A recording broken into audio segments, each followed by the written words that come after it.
Huwag mong Hi subukan. guys, Masisira Eto. ang buhay mo. laban na naman tayo. Wala naman ako bang asahan na maglalaban ng mga damit ko, kundi ako guys. Wala naman akong jowa, wala naman akong asawa. So ako na lang ang maglaban ng mga damit ko. Hoy! Mga bunganga nyo! Tahiin nyo! Hindi bali guys, madali lang naman ang maglaba. Kayang-kaya ko naman. Hindi naman mahirap eh.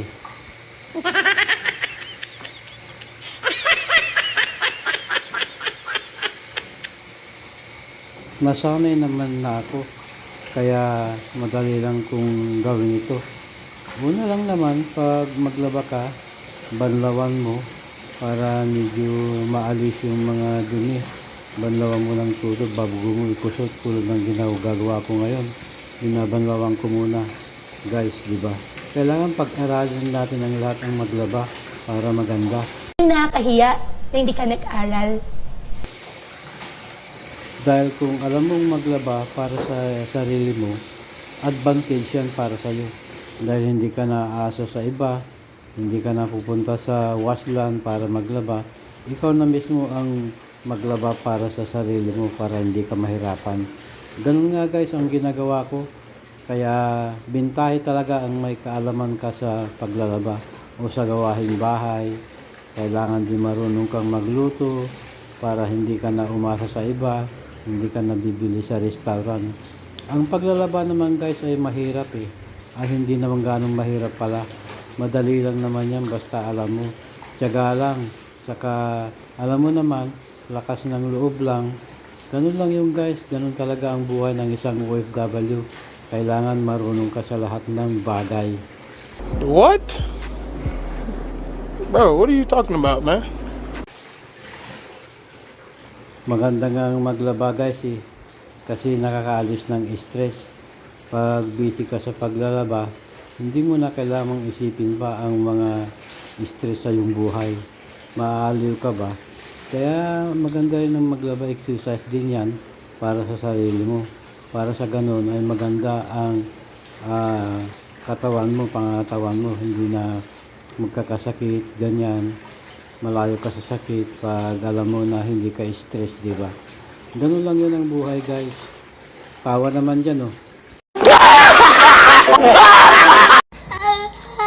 By the way guys, bigyan ko nga kayo ng tugtog para naman malibang kayo sa panonood sa akin. Ito po yung tugtog na yun oh.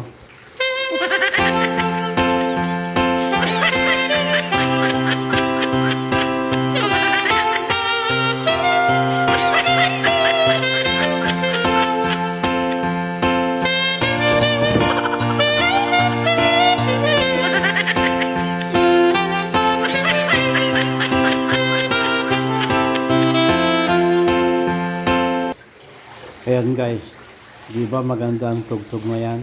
Nakakalis ng stress.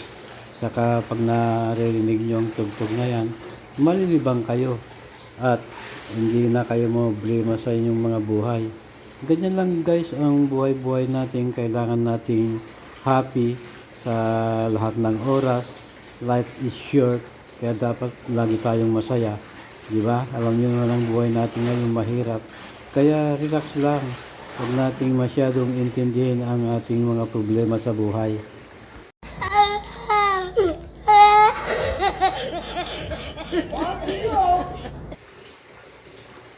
Basta guys, enjoy lang natin ang ating buhay.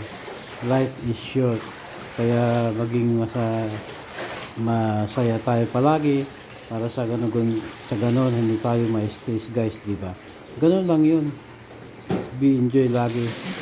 And then guys, pag nagustuhan yung video na ko na ito, please like, comment, share, and follow for more. Salamat po.